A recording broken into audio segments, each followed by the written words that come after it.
What's in a name? Everything. The power of a name has long been immortalized in prose, poetry, and history. It is your face to the world, your ambassador of quality that reflects your ideals and aspirations. Thompson's, a name, a family, a tradition of excellence. So it is when the Thompson family filled the void of other local dealerships that closed their doors in recent years by opening the Thompson Service Center.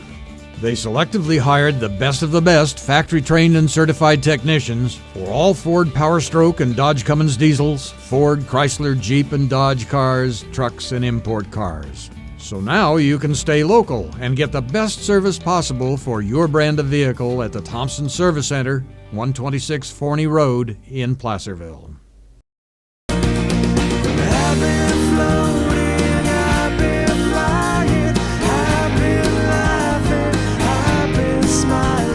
Since you wrapped me in this sensation. Oh yeah, I've been singing, I've been beaming, I've been living, I've been dreaming. Since you wrapped me in this sensation.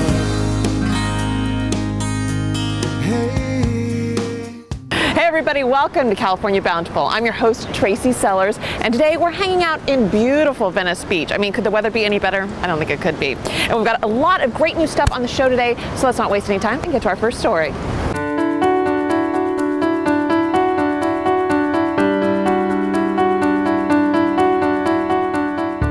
My name is Nick Aurora. This is Alejandro Velez, and we're the two co-founders of Back to the Roots. And it's actually a company we started up during our last semester in college.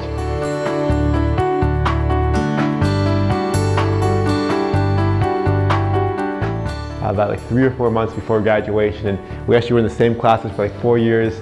We're both undergraduate business majors, but it's never met, never connected, and we were both in this business ethics class our last semester, and we heard a professor bring up this fact that you could possibly grow gourmet mushrooms on entirely recycled coffee grounds.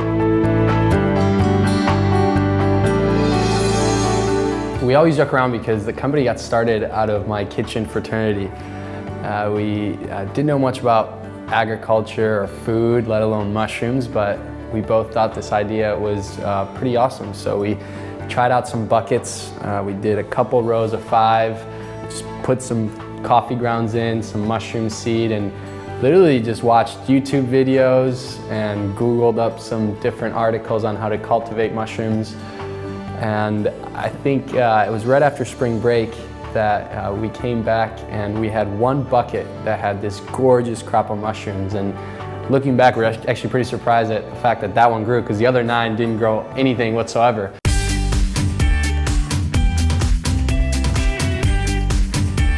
We got so excited about that one bucket, and we ran it over to a local restaurant called Chez Panisse, and Alice Waters, the main chef there, happens to be there. She comes up to us, lets us try them out in the back of her kitchen, and her head chef turns around and says, like, these are pretty good. So we got all excited and took them to the Berkeley Whole Foods and walked in there, first produce guy we saw, and that's really when we first, I think, realized that there was some legs here. There's an opportunity to turn this into something bigger.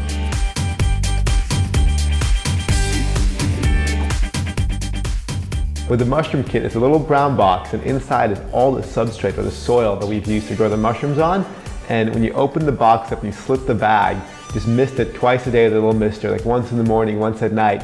And in 7 days, little baby mushrooms pop out of that little box. And once they pop out, they're doubling in size every single day. So from day 7 to day 10, they'll be doubling in size every night you come home.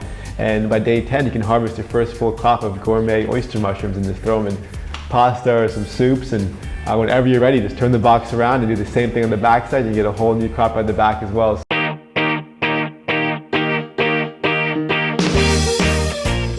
Has this worked? Do kids come by and play with it? Yeah. You know, you definitely, every day it's, you know, it's popped around, it's moved around, you know, people are consistently, you know, picking it up.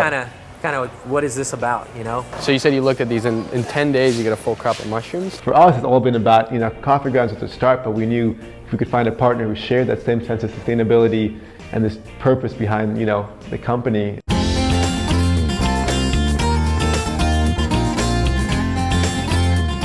So for the last few years, we were really fortunate to be mentored by an amazing mushroom farm close by called Gourmet Mushrooms up in Sebastopol, like an hour away from us. And these guys just had an amazing facility. I mean, the first guys to grow shiitakes in North America. So we were always getting this amazing advice and mentorship from them as we dove into how to grow mushrooms. We had no clue. Well, we finally hit a certain amount of scale and quantity during the holiday season where we had this conversation with them. We're like, hey, it might make sense for you guys to actually start producing these kits for us. We're very excited about this partnership because I think one of our objectives bring the fungal kingdom, the knowledge of fungal kingdom to the public. We grow mushrooms here just like you're going to grow them at home, except we grow them in bottles so we can use the bottle over and over again. And we harvest lots and lots of bottles. This room has enough jars to harvest 3,000 pounds of Trumpet Royale. Trumpet Royale is a pleurotus, an oyster variety like the one that you grow in your Back to the Roots kit, and we're experimenting with more ideas for different varieties that you can grow at home. This is one that we think will work very well. Our brand new product is actually called the Aqua Farm, and we fell in love with this farm out in Milwaukee actually that was doing aquaponics in big scale. And what aquaponics is you actually utilize the fish and plant relationship that happens naturally, where all the fish waste is used as the organic fertilizer for the plants up top, and the plants actually clean the water and bring it back down for the fish. So we saw that, fell in love with it, and we said, can we create the world's smallest system that you can actually fit in a kitchen or a classroom? As we grow it Back to the Roots, our vision is like, how can we keep on coming up with beautifully designed and easy to use tools that connect families to food? So for us, we just think that the mushroom kit and the Aqua Farm are step one, and we're just so excited to build a brand and a company that really just stands for connecting families to food again. So it's been amazing, like starting off in California and in Oakland here, and just excited to be able to keep on taking its impact and getting it out there. So today on Food 101, we're going to be talking about mushrooms. Here to help us out is Greg Corrigan, Senior Director of Produce and Floral here at Rayleigh's. Hi Greg, good to see you again. Hi there. So when I walk up to this display, I have no idea what makes a good mushroom or a bad mushroom. So how do I pick a good one? Well, the mushroom guys would argue that they're all good. Right. But there are some differences, and you do want to look for mushrooms that are nice and white and fresh and not a lot of decay. Okay. So you definitely want to stay away from the ones that are turning brown and looking dehydrated. I actually have some of these new cool packages that are easy and convenient for the consumer to close. So easy to put in the fridge, store. Always want to store them nice and cold in the fridge right away. Don't keep them out. But some great varieties to choose from. So these guys, so I walk up to this, and they do all look good. I will give you credit. They all do look good, but I mean, what makes a good mushroom? Like, well, one of the growing trends is going to like a cremini mushroom. It's a little bit nuttier, a little more woody flavor, a little more robust flavor compared to the traditional white mushroom. okay. So if you're really wanting to do a stir fry or saute some mushrooms and get some really robust flavor, try some of the creminis out. They're great. And so I get this home, my big question, washing it. Okay, do we put it under the tab? Do we have a little damp cloth? What do we do? Well, you definitely don't want to wash them before you're ready to use them. Okay. So always wait until you're about to use them. So don't think you have to wash them before you store them in the fridge. Okay. That's a bad thing. Okay, I would do But that probably. you do. You always want to either brush them with a soft brush or rinse them lightly then before get off. you use them, just to get all the debris that may be on there. And also, so we come up to this portobello, you turn it over. What are we looking for here? Nice, fresh ribs that aren't broken or dehydrated. Okay. Yeah. And all tight together, nice. And all nice and tight. Okay. So Now, this, here's a fun fact. A lot of people don't realize. I love fun facts here on the show. These little cremini mushrooms actually double in size every day when they're growing. Get out of town. And did you know that this big portobello is actually a cremini that's about 3 to 4 days older? You helped me out. Now I know how to pick out a good mushroom. Very good. It's good. And stay with us because there's more California Bountiful coming right up.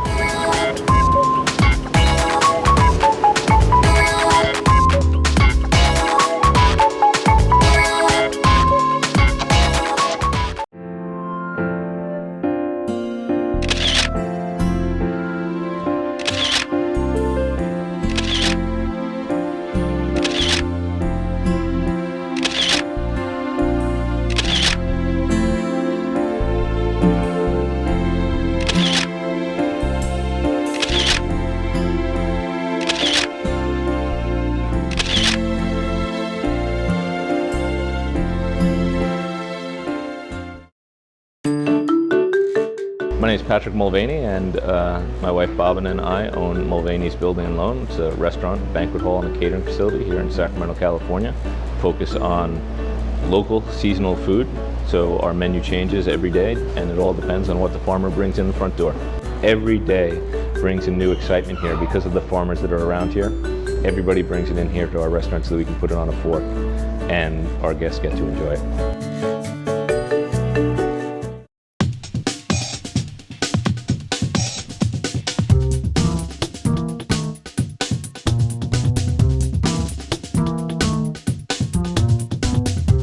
So we're at the downtown farmers market in Sacramento today, and we're learning how to pick out great produce for great nutrition. And who better to ask than our good buddy Timmerie Hagenberger. She's a registered dietitian and the nutrition professor. It says it on her card even. So we're talking about melons today. Why are melons so good for us? Melons are a perfect way to hydrate. 95% of a melon is water,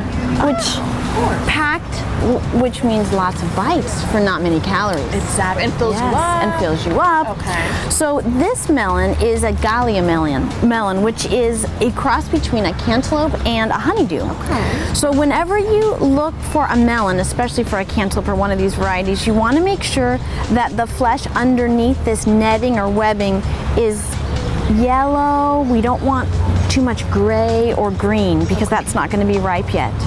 And then we'll want to, on the bottom, this is the stem end, we'll want to just gently push here, and if it gives just a little, it's ripe. And then the blossom end, give a little smell. Oh, it smells like melon? It smells like melon, but not overripe. Okay. So when this gets too soft or when the smell is too strong, then it's going to be overripe. And if it has a little bit of this on it, that's okay. It's probably just where it's set on the ground. Exactly. So you're still okay. Oh, definitely. You don't want big cracks, or big bruising and denting. Exactly. But that's just a little bit of dirt. So, but melons are a wonderful choice for that sweet treat at night when you just feel like, oh, I want to have something. Right. And we typically dehydrate overnight.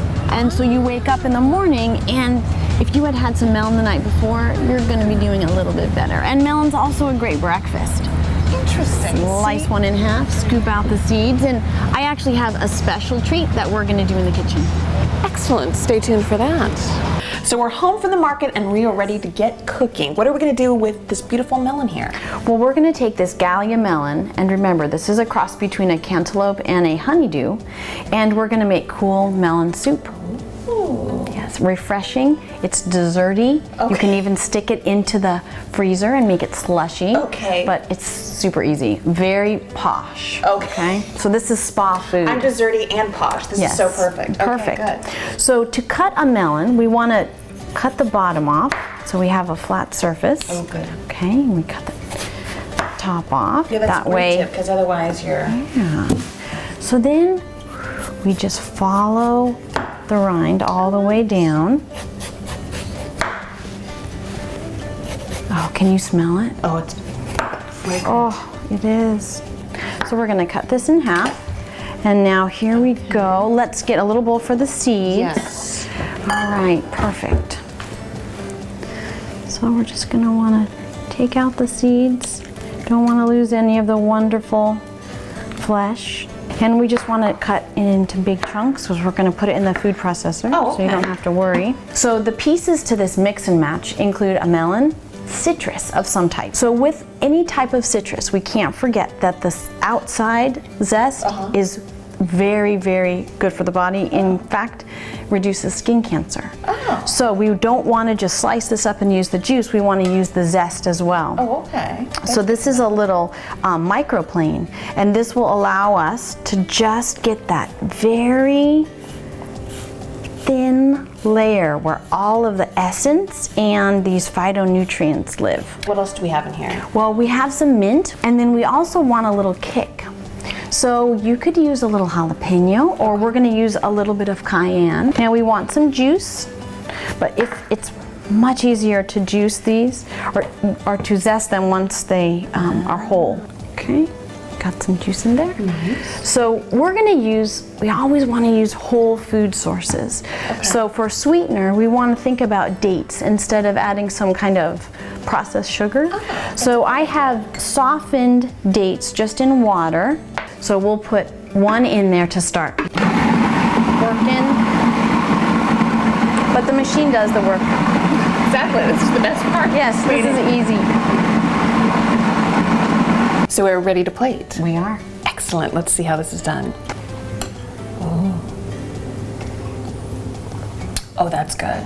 That's really good. And you said you could freeze that too. Oh yes, you could, and you could have it like a smoothie kind of, Desserty. or slushy, very desserty. Yes, definitely. It's fragrant, it's sweet, but not overly sweet. It's great and good for you. And fresh and full of water. We said it's a hydrator. So yes. So we said this was kind of a mix and match recipe, correct? Exactly. So this one we did one kind of melon. This one we're doing cantaloupe. So Yes. we're kind of going with the orange theme here, Exactly. right? So we did cantaloupe and mandarin oranges instead of the lime. Okay. So the zest again, and then the Okay. mandarin. So let's What do we add to spice this up? Same thing? cayenne, little cayenne. Nice. Okay. Yes. And sweetener, dates. Date. Ah. Again. That's so great. So easy. Okay. So, and if we really want to get fancy, let's do a little. How about that? People will go, what? And then What like is a little, that? And a little. Yeah. There we go. we are so posh. We are. There we go. Look at that. Look at that. Look how pretty that is. And don't leave us yet. There's more California Bountiful coming right up. Hi, my name is John Ledbetter. I work at Boca Nova Restaurant in Jack London Square, Oakland, California. I love cooking with simple ingredients, seasonal ingredients. I like using the right things at the right times, and I like to do 10 ingredients or less, preferably always. What we do in this business is we highlight food. And you can't highlight food unless you're using the best of what you can get. And if you can't do that, you should either try to do it or you should go do something else. In the nation, we can't make every annoying thing disappear, but we can eliminate deductibles. Nationwide insurance members who add Vanishing Deductible get $100 off for every year of safe driving. Join the nation where deductibles go. Nationwide is on your side. Farm Bureau members can save money on their auto insurance by switching to Nationwide Insurance. Talk to your agent or call 877-NATIONWIDE today.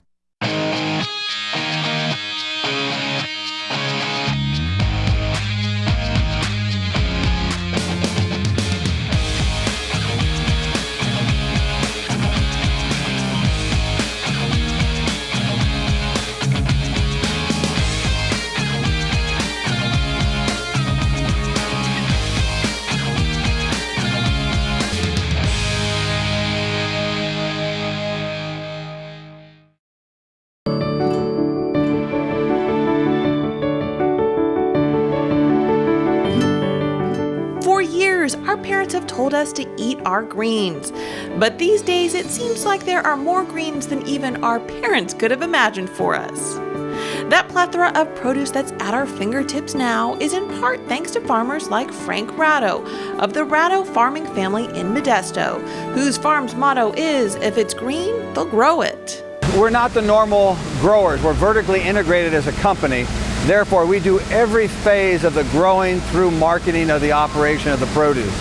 So therefore, we take a lot of family responsibility to each and every piece of vegetable we grow. Their vertical integration, or one-stop shop for greens, actually began with their ancestors way back in 1905. That's when Frank's grandfather, Anton Ratto, the son of Italian immigrants, started a small vegetable business near Oakland. In those days, deals were done with a handshake and their produce was delivered to customers from a horse-drawn cart. And today, that cart is still represented on the family's logo, and so is the commitment to seeing produce through from their farms to our forks. They plant, harvest, package, deliver, and market all of their own veggies, and they continue to grow many of the same greens their ancestors did.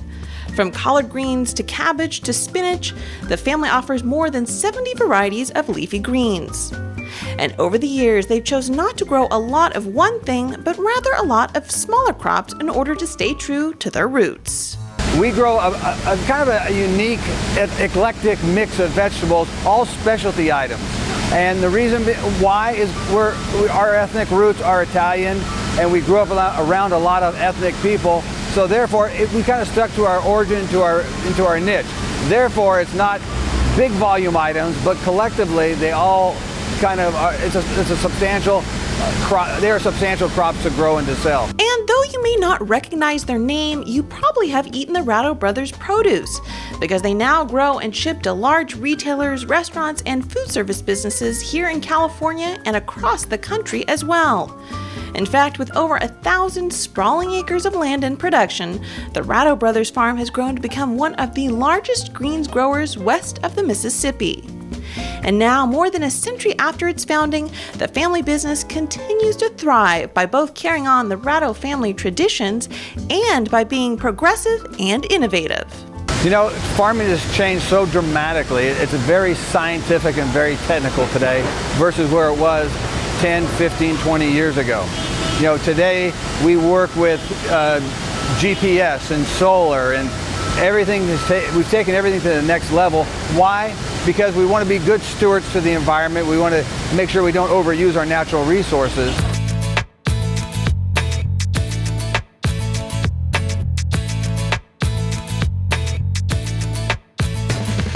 What you see here is a composting operation that we put together about 20 years ago.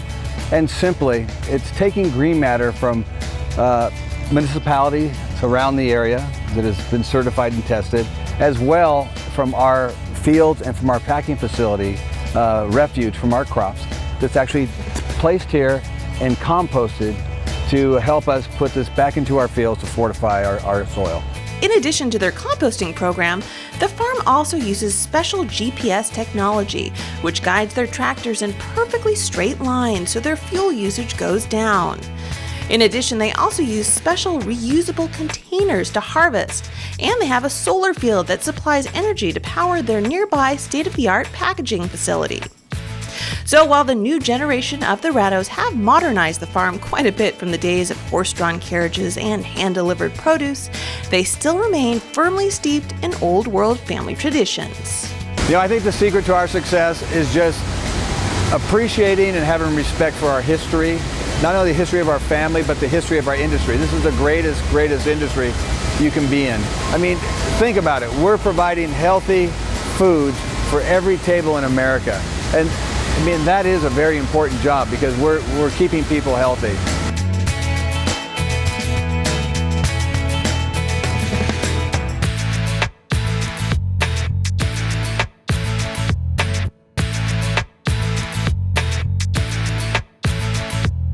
Hi, my name's Jonathan Rowland. I'm the Commander-in-Chief of Greenleaf Gourmet Chop Shop. We're here in our Century City location today so I can show you some of my favorite recipes.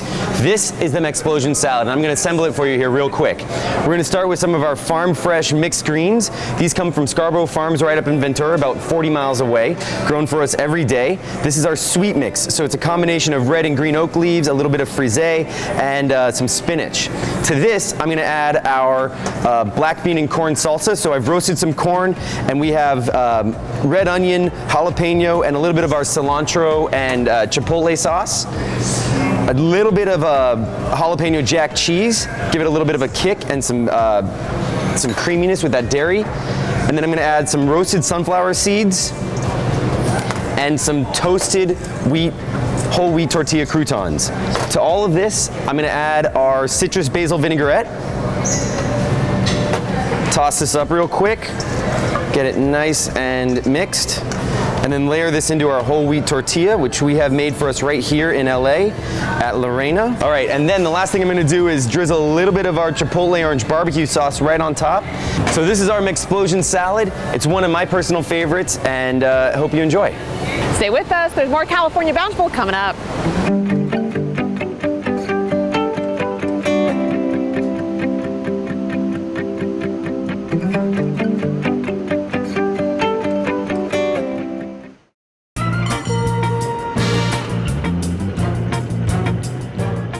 Like 2 weeks ago in San Francisco, it was very hot for Saturday, Sunday, Monday, and then it rained suddenly like on a Thursday. So we get a call from County Line and they say most of the things that we ordered we can't get, and it just gave me a real sense of like how they're really out there in the field, in the farm, and the weather kind of is dictating what it is they can and can't do. And it was pretty incredible.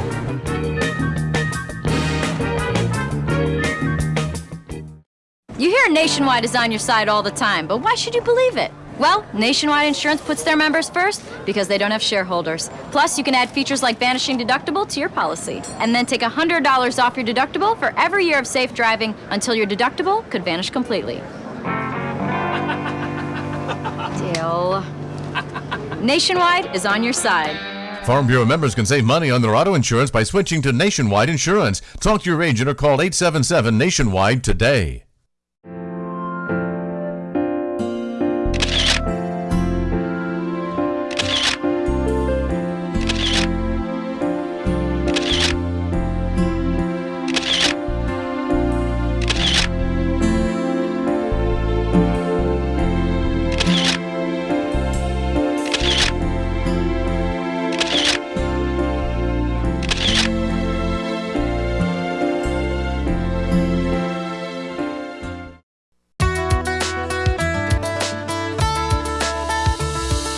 Hi, welcome to the JW Marriott San Francisco. We're here in the level 3 kitchen. I'm Ben Mattman. We're gonna make some heirloom tomato bruschetta today. We have some beautiful local heirloom tomatoes and a nice piece of French baguette. First thing we're gonna do is we're gonna slice up some baguette. We're gonna give it about a 1/4 inch slice. A nice base for the bruschetta. We're gonna drizzle this with just a little bit of extra virgin olive oil. We grill it up, char it up nice, give it some flavor, get it nice and crispy, crunchy. Now that we got the bread grilled off, we're gonna make the tomato bruschetta mix. Now we're gonna slice them up. To the diced up tomatoes, I'm gonna add some fresh basil, some raw garlic, sea salt, extra virgin olive oil, fresh ground pepper. I'm gonna stir that up. Take the grilled baguette, just give it a little rub with some garlic. We're gonna pile on this fresh bruschetta here.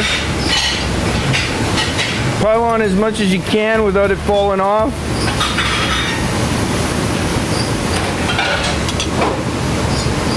And then we can put a couple of different toppings on. I like a little Point Reyes blue cheese, or you can go with a little Parmesan Reggiano, or you can just do it natural. Sprinkle a little basil on top. Right before we serve it, we give it a little drizzle of aged balsamic vinegar. This is 12-year-old balsamic, aged in oak barrels. And there you have it, heirloom tomato bruschetta. Come visit us at the JW Marriott San Francisco. Well, that is it for the show today, which is bad news for you, but good news for me, because I get to hang out at the beach for the rest of the day. But if you have questions about any of the stories you've seen or the recipes, you can check them out at our website, CaliforniaBountiful.com. And if you get a sec, go to our Facebook site too, give us a like. And we've got some cool behind-the-scenes photos you can check out on there too. And we'll see you again next week on California Bountiful. Bye.